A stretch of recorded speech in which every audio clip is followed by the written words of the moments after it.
Hey folks, welcome back to Nebraska. We're getting some weather here finally, maybe going to get some moisture, and it's about darn time. Uh, been doing some work here on the homestead in the last couple days, and stick around with us here and we'll show you what we've been doing.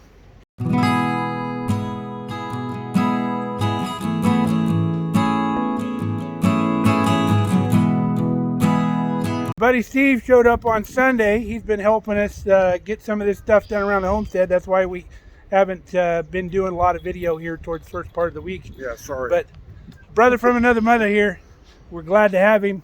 Always a big help. You can't get the guy to sit down. So let's show you what we've been doing. So it's 30 degrees outside, and you can see by our thermometer here, it's about 65 in here in the greenhouse. Nice day to come in here and sit, watch the weather, and be toasty warm in here. We got our herbs planted like I told you we were going to do the other day, and then waiting for our tomatoes to come up. It's been nice and warm the last few days, so it shouldn't be long with these. And weather today, we won't have to open these windows today. We can leave everything closed up. So let's go outside and we'll show you what we've done out there. So the other day we redid our grape arbor over here. It was in bad need of getting rebuilt. It was never really taken care of before. The previous owner didn't know much about pruning grapes. So we're rehabbing all these grapevines. They were kind of a gnarly mess, so we've gone down to one cane a piece. And then after our canes grow this year, we'll pick some upper canes for the upper cordon portions of the grapes. And these grapevines will be really nice. We could also do a double cordon if we wanted to. If we wanted to run another bar across, but I think we're going to stay with just the single cordon. It's about 6 feet tall, so we got plenty of room to get up underneath there and pick grapes. I'll show you a before picture of what this looked like. We're getting some crazy wind gusts come through here. I'm trying to keep you out of them so you don't hear them in the videos. But we've also got some work done on the outdoor chicken run. You can see we have all the purlins in place, and we've done the top of the chicken run. We've got the wire up there. So the only thing we have left to do is the wire out here, and I've got the lumber you can see in the truck over there. We're going to come over here and we're going to put 2x4s to fill these spaces here, because when we put the wire out here, there'd be an 1.5 inch space on all these posts. So on every post we're going to put a 2x4 there, so we got a nice flat surface when we run the wire around. And it'll be just 2 runs of wire because we got 4-foot wire. So we'll put a run across the bottom, we'll put a run across the top. We're stapling it in with 1-inch narrow crown staples, and then the bottom down here is going to have 2 feet out on the ground to keep predators from digging in. So that's where we are in the chicken coop. Let's go inside and show you the babies. Let's open the door so you can see the babies in here. They're not babies anymore. Getting to be pretty big birds. We're going to bring the second round of babies out here over the weekend. It's supposed to be 75 on Saturday. So we'll be able to get them out in the yard because we'll have the wire up, and we can commingle the birds a little bit easier out in the yard. Let them get used to each other. But these barred rocks, every time you open the door, they're so inquisitive they want to come out. You got to be careful when you open the door. But the baby's getting big. They haven't discovered this upper area yet, but it will not be long. They've already tried to fly and get up on top of the nest boxes. So we're taking a little break. We're going to go meet Kelly for lunch because the wind's blowing like crazy. There's Nene in the back. But we are not in Kansas anymore, Dorothy. Getting ugly out here. Blowing the truck around. You can see it blowing the trees. Probably 70-mile-an-hour gusts today. Everybody that dissed too early is losing their topsoil.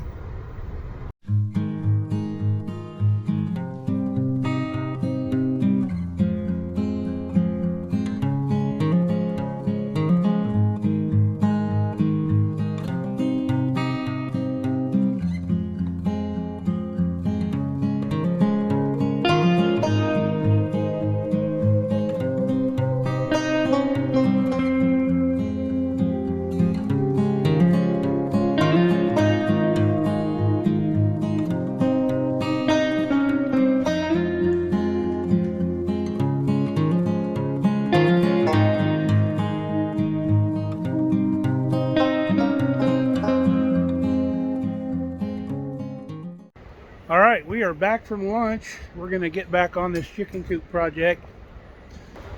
Evie's putting some joist hangers in. I am working on a door over here. We've cut a doorway in this side. We use this outer post here for the main structure.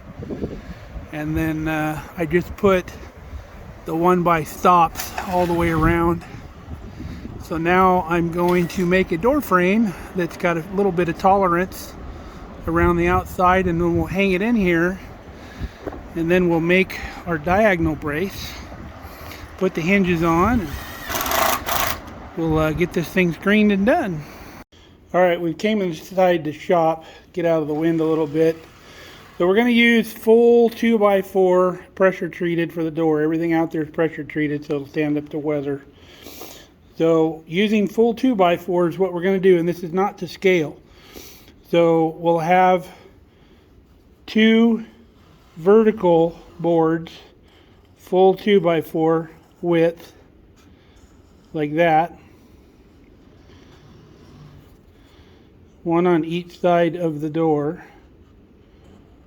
My poor felt pen is running out of ink. And then on the top and bottom, we're going to notch the top and bottom piece to accommodate the side pieces.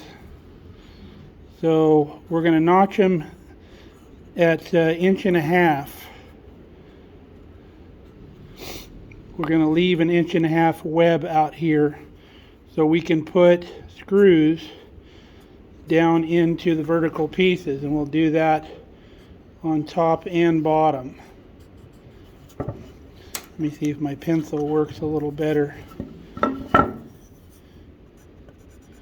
Not much.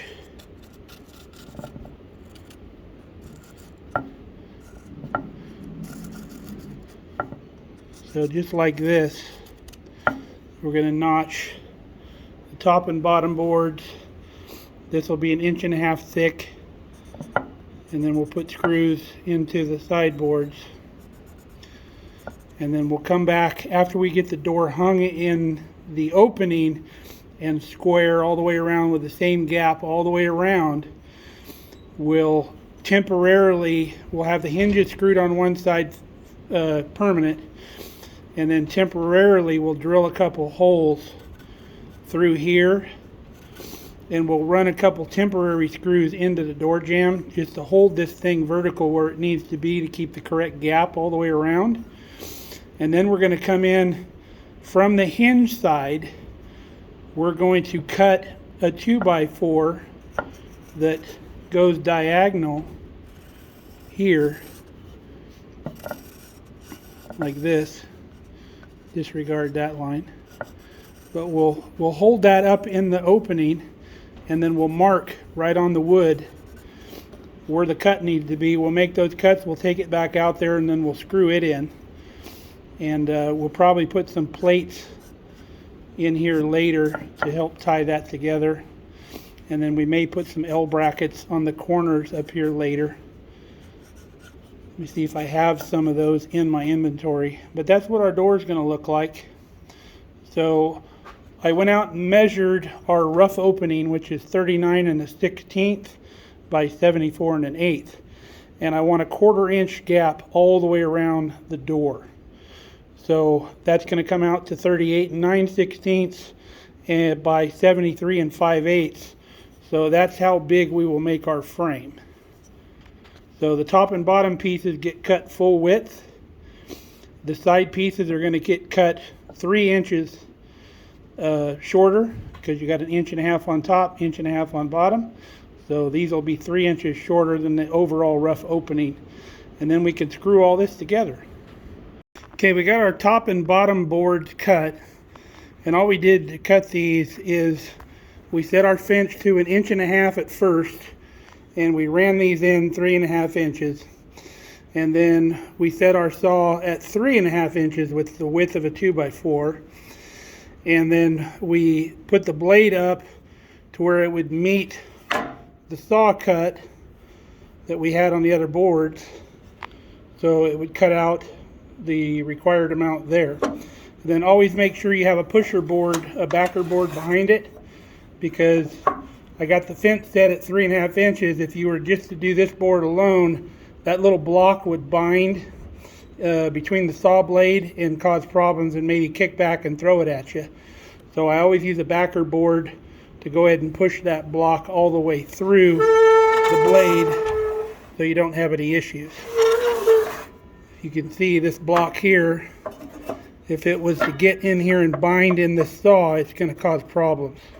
So always try to avoid that. The other way to do it is to clamp a board right here and allow for like 1.5 inches extra on your fence.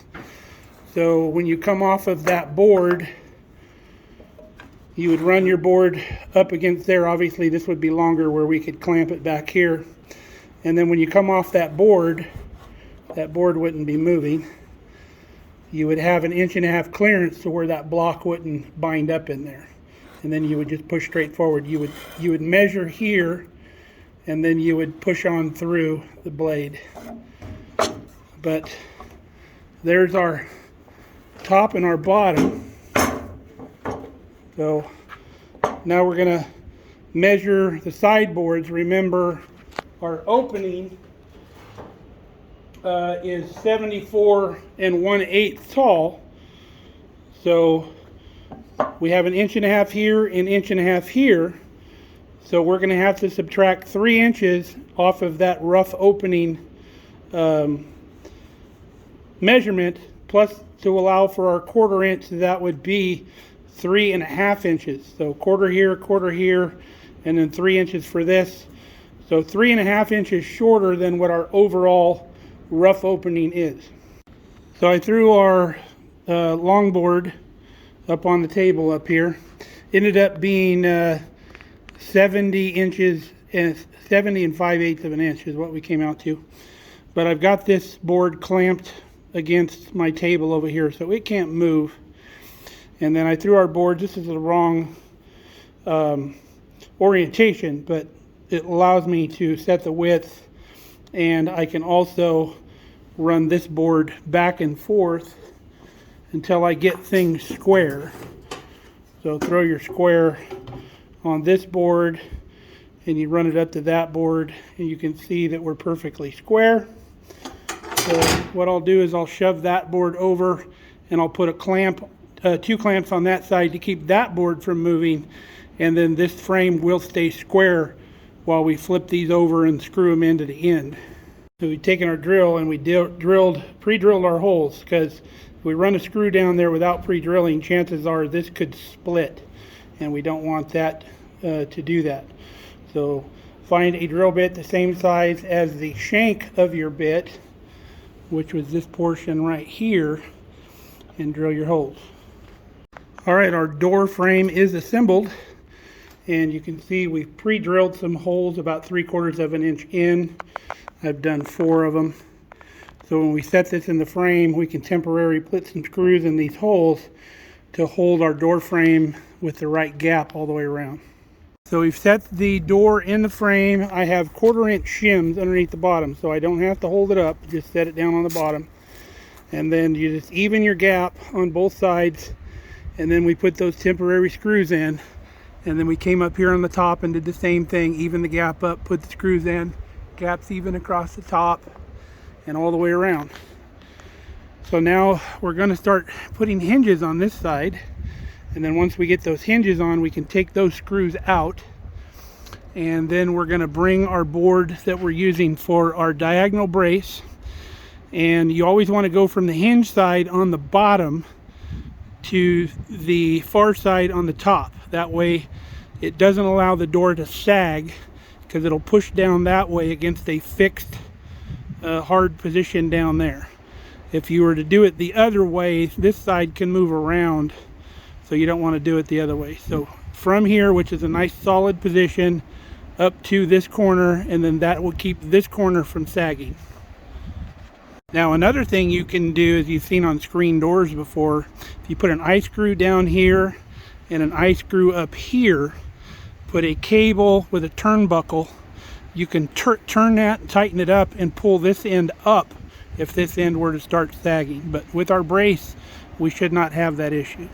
We've got 2 of our hinges mounted, and the original plan was to put the spring-loaded hinges top and bottom, and then use these regular hinges, 2 of them in the middle.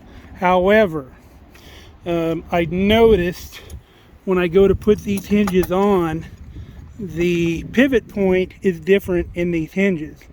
So the spring-loaded hinge is going to have the door come out like this, whereas this hinge, the hinge will rotate right here. So our pivot point will be different, therefore we can't use these different hinges. So what I'm going to do next time I'm in town, I'm just going to buy 2 more of these. That way our pivot point is the same and our door will not bind. Our board that's going to be the diagonal brace, we held it up in place and we marked with a pencil the angles, and then we cut those, and because we're using 3-inch screws, we pre-drilled our hole through our brace at about 1.5 inches, where it's 1.5 inches thick. We're using 3-inch screws, so that will let that screw go in the other board about the same distance, 1.5 inches. And then later on we'll use some brackets to hold the other ends of it. Alright, we got everything together. We still have the screws in the right hand side of the door, but we want to put the wire on before we pull those out. So we've rolled the hardware cloth down the door, keeping the same gap all the way down this one side right next to the hinges, and then we stapled all the way across the top. Now we're going to come down this left side so we can pull the wire this way and tighten it as we go down the other side. We're using a 1-inch narrow crown staple, goes 1 inch into the wood, so this hardware cloth will break before these staples come out. So we'll show you a staple going in just like that, and we're going about every 4 inches, just like that.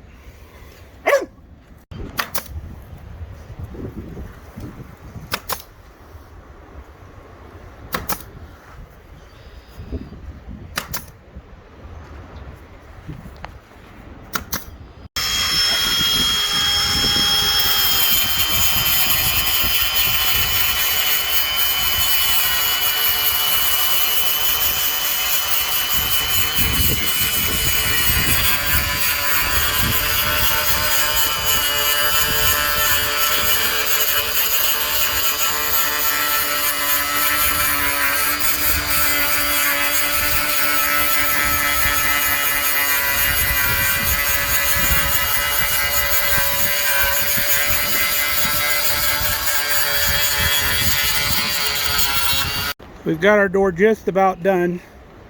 You can see our door stops in here. Close this up real nice and tight all the way around.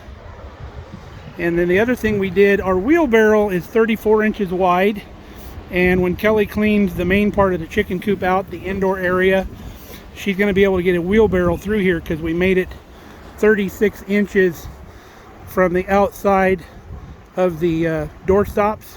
So we have 36 inches from here to here, so we can get our wheelbarrow in real nicely. So we're going to get outside and wrap this thing up. Alright, we got all the hinges on the door, we got the latch and the handle on the door, we got the wire trimmed out, we got the wire all the way stapled down, which will help with the rigidity of the door, and we pulled our screws out, so there's our door. A beautiful door. You can see when we close it, we still have the same gap all the way around, has not moved. And with that angle brace that we have in there, it's not gonna move.